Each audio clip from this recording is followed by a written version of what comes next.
Siyete, chamame. Ayoy, mag-siyete.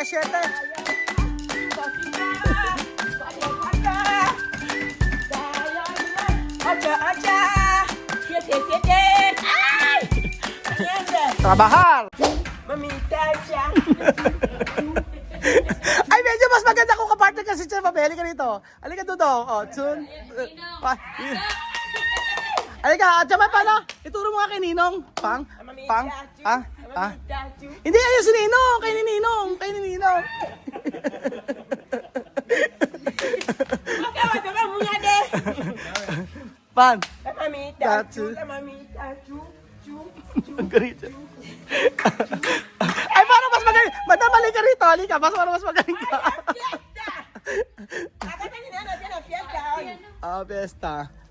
Magandang araw po sa inyo lahat mga amigo at nandito po tayo sa Kasaginyan at naglilinis tayo at iayos natin yung mga ayos natin yung mga tinanggal na namin yung mga Christmas tree at saka yung mga Christmas light dito para po malinis na mabuti. So magandang araw po muli mga amigo, nandito po tayo at masaya ang nagkatrabaho. Ang saya ganito yung tulong-tulong sa pagkatrabaho kasi maaga si Ate Crystal naman, napakaaga kasi nga pupunta dito. Sabi niya maaga daw siya. Sabi ko okay lang, bahala ka, maglilinis ka ako kami habang ka ako kasi set up daw niya yung computer. So sige, sabi ko bahala ka. Basta dito muna kayo sa may labas ka ako habang kami naglilinis sa loob kasi yung mga beddings kasi may nag-check-in kahapon. Ngayon kailangan namin na linisin at si Ate Weng ninyo ay nagluluto ng lunch para sa amin. So habang nagluluto kami na may maglinis sila sa mami dito. Wala namang gagawin si Chamame. Gigil na si mami maglinis Oo. Gigil. Ito papakita ko sa inyo mga amigo.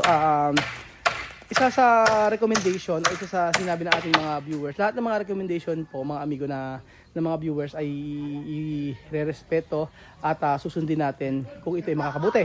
So isa sa plano talaga natin ito magkaroon ng kitchen na naka-open para po sa pagba-barbecue at saka sa example may mga catering kasi sa mga catering po mga amigo dapat diyan ay may lababo sa labas kasi hindi pwedeng gamitin yung lababo sa loob dahil masasalahula. So eto magpapagawa tayo dito ng lababo mga amigo. Ayan. Charan. Yan, ito po ang lababo. Yan. Yan, lababo. At sa baba papalagyan natin yan. Maganda palagyan na. Sa lababo maganda sa lagyan ng sa baba yan, cabinet. Cabinet. Oo. Nalagyan niyo na po ba ng sa ibaba yan? Baba. Yung pit. Hindi po yung ng tubig, sink. Hindi pa. Sige. May sink po yan Oo, para diyan tatapon yung tubig. Kahit maliit lang. Kahit dalawang hollow blocks lang okay na yan Oo. So ayan, tapos bububungan natin yan para at least kapag nagluluto, ayan, kahit umuulan, ay pwedeng magluto. Pwedeng magluto, magugas ng mga plato. Dito po. Para at least kapag halimbawa po may mga event, ayan, pag may mga event pwedeng gamitin. Ang dami namin gagawin ngayon. Tapos kasi yung ginagawa namin, ayaw namin kasing problema kasi sa loob sa may glass kitchen, meron naman pwede naman doon magluto doon. Ang problema po ay kapag ka doon nagluto, yung sa kurtina aamoy siya. Kaya minabuti ko na magpagawa ng kitchen. Ayan. So ang title nito ay ala, hindi pa para tapos, may pinagagawa pa. Hala, bakit ganon? Walang katapos ang pagpapagawa. Hala. Kadaming hala. Clickbait na clickbait. Ayan mga amigo. So, kitchen dito, ayan, kitchen po doon. At syempre, eto mga amigo, ayan, ito na mga bulaklak, nabuhay siya. Naglilinis sila, Kuya Beljo, nandito sila. At sila Madam. Okay, pa-check ng mga kuko kung green yung kuko, Madam. Tingnan natin. Tingnan muna natin. Diyan ka nababas kasi ang kulay daw ng kuko mo ay green. Verde. Papatanggal ko na rin pati kuko ko. Ang bait-bait na Madam, ginagalan. No, okay. Ikaw, kuko, green. Ang ginagawa, Beljun? Wala. Hindi ka nakabili ng halaman. Hindi rabi ng halaman. Yung kwadro yung walis. Tingting. Saan ba sila doon? May walis tingting dito. Halika rin. Yung mga lambot nandun. Nandun. Buenos días, Chamame. Hola, buenos días. ¿Qué tal? Muy bien. Bien. Trabajando. Ay, hay mucha alegría hoy aquí. Que tú puedes decir todo, gente de cucu. ¡Ey! Todo el mundo que me ve ahora tiene que estar contento como estoy. Mamá, Mucha alegría. Aún estamos festejando Navidad, ¿eh? ¿cómo va contenta? Contenta. ¡Ey, ey! ¡Bukadin! ¡Me gustas! Ahora trabajar. Trabajar. Halika. Asa na? Yun. Yung loob ba nakuha na? Yung mga beddings, di pa Jose? Ay, okay na. Okay na, mami. Todos. Oo, maglilinis tayo.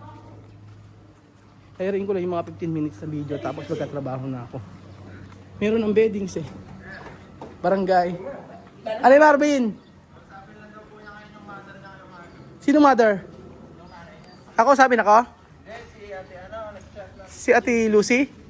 Rosel. Ah, sige, tawag ako. Todo sa bana sa sakado? Oo, matagal na. Tanggal na lahat ng mga sabana. Kasi pinipwedeng tulugan dito mga amigo eh. Pinapatulugan namin, okay naman. At least halimbawa kasi, sabing ganun, 20 packs. So, kailangan, pwede matulog doon. O, pwede matulog din sa may salas. Actually, marami silang space dito eh. Ha? Ano ba yan? Sa ilan mga hagdan? O, yung mga ano natin. Sa ilan mga hagdan.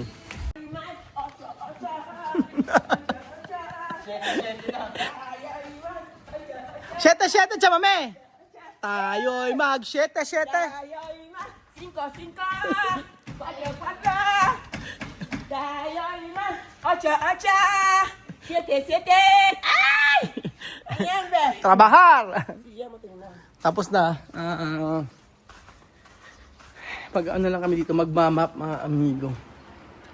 So, meron akong pagkakamali sa resort mga amigo na hindi ko nagawa. Ayun. So, eto na ang problema. Yun ang problema. May check-in kahapon. Tapos, naglagay kami ng mga soft drinks dito. Problema, hindi ko nilagyan ng presyo. Yung nilagyan ng mga presyo dito. Dapat na naman naglagay ng presyo dito. Ay, lagyan natin ng presyo kung magkano. Tapos, pagkayari, tapos maglagay na lang dito ng lagayan ng pera. Para doon na lang kukunin. O doon na lang ilalagay. So, ayan po. Okay naman na. Kaso medyo, ang ano dito yung medyo malansa siya minsan kapag after nang may nag-check-in, yun. Kasi syempre dito kumakain. Ginagawa namin mga amigo, yung Clorox tsaka sabon. Talagang nililinis namin lahat yun. Syempre sa mga ulam, naghahalo-halo na yung amoy, ganyan. Kaya lagi kami gumagamit ng ito. Para preskong-presko po yung yung amoy ng ito. Para talaga siyang hotel, ganun. Tapos, dito, ito ko sa inyo. Kahit sa CR. So, yung mga recommendation mga amigo, sinusunod naman namin yun.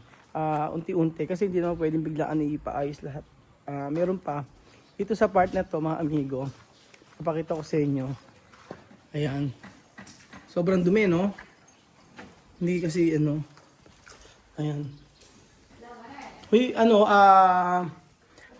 dapat talaga may humidifier kasi pagka yung ulam, nalalansahan, malansa. Oo nga. Ano? Minsan may Yung pagkakulang ng pagulong na sa Oo nga, bibili na lang tayo mamaya. Oo, malansa. Kaya dapat talaga lagi ng under yung humidifier. Tapos ito, lagyan natin tong yung mga bed. Yung mga bed, ilagay natin sa loob. Wag dito. Kasi yun ang mga napapansin namin. Yung sa bed. Ayan, nilagyan na yan. Yan natin. Ano ba yan? Ewan ko. Ito pwede, yung motor kasi po pwede naman sa kabila eh. Dito yung motor ng ito siya ito eh. Yun. So, sa CR din, hindi pa tapos CR eh. Andun na nga eh. Ayun. Madumi pa. Ganon. Next na, ayan, di ba pwede naman dyan? Oo, kasi yung bed kailangan talaga, ilagay natin sa loob, hindi po pwede sa labas. Kasi ang extra bedding po kasi mga amigo may bayad. For example, 30 sila. Yung iba doon dapat bayaran, hindi naman po pwede na hindi bayaran yung bed. Minsan nakakaligtas yung iba na over po sa pinag-usapan. Usually dapat ang kasya lang dito ay 12. So pumapayag ako hanggang 20. Pinali. Ano? Dito. Ano yan? Oo, pwede mo ilagay dyan eh. Oo, pwede mo ilagay. Minsan nakakaligtas po, nagiging umaabot siya ng 25, ganyan. Yun, hinahayaan na lang minsan, pero hindi dapat kasi ganun. Dapat maging honest, di ba? Kung sinabing halimbawa, 20 lang, o 17, 15 lang. Kaya ngayon, isa sa na dapat namin gawin, ay ililista lahat ng mga pangalan ng mga mag-check-in. So, mapabata or mapamatanda. Ganun po. So, meron kasi nag-check-in dito, umabot ng 30 plus, ganun. Tapos, pero ang alam ko lang, nasa 20 lang. Pero it's okay. Lesson naman at lesson learned sa amin yun. Dapat may nagbabantay talaga. Oo, kailangan may nagbabantay. Yung tao dito, bilang. Pwede mong sa umpisa, Sa mga resort, di ba? Pabantay lang bilang. sa umpisa dapat may magbantay. Para at least tama yung ano. Tapos yung ayan, kagaya yung map namin, lagi namin binabago yung ano niyan. Oo, lagi namin binabago. Kasi gusto namin pagka nag-check-in dito mga amigo, ay yung talagang amoy hotel yung maamin nila. Yung ganun. Kaya talagang maano kami sa linis. Gaya niyan. Napunasan, baby dito. Napunasan, hindi pa ito napupunasan, ano? Ito, mas sa taas. Sa taas. Hindi pa napupunasan. Mas papatuloy sa mukha. Papatubigin na ngayon. Oo. So, yung mga kama, dapat ilagay namin sa loob. Ganyan. Kasi ano yan, yan po yung extra bed eh, na namin. Tapos si Tia Celsa, inom nga si Chamaming. Malaking kami lang din. Chamaming, ¿cómo estás? Muy bien. Muy bien. Sin problema. No. ¿Qué problema hoy? Ay, no hay ningún problema. Pero me está muy fresquito. Porque mañana no hay escuela. Mañana se lo grita con esos niños. Bukas magagalit na naman siya. Magsisisigaw sa kanya mga anak. Ayun. No ay sabana, no? Ayan. Ya se le va bien eh. Oo nga eh. Hala pa yung mga bedding sa lang ang kulang eh. Pero yung mga, chamame, de banyo no, estab yan, no? Oo, mga banyo. Banyo, hindi pa tapos. So, banyo na lang, ang mga beddings okay na, naglinis na. Papaset, marami pa kami ayusin dito. Yung exhaust fan, kailangan namin ng exhaust fan para ganyan.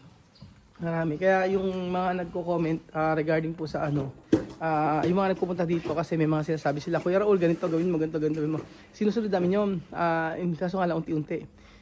Hindi naman na kami makagalaw basta-basta. Dahil, for example, yung ginagawa doon na lababo. Siyempre pag may naka-check, hindi ka naman pwedeng gumawa ng lababo doon. Ganun. Unless na lang ipapaalam natin. So, ayun po mga kababayan ko. Yun po yung mga recommendation kasi sa amin. Yung mga sinabi sa amin. Exhaust fan. Ayan, ayusin. Meron pa. Tapos yung basurahan. Dapat magkaroon ng basurahan dito.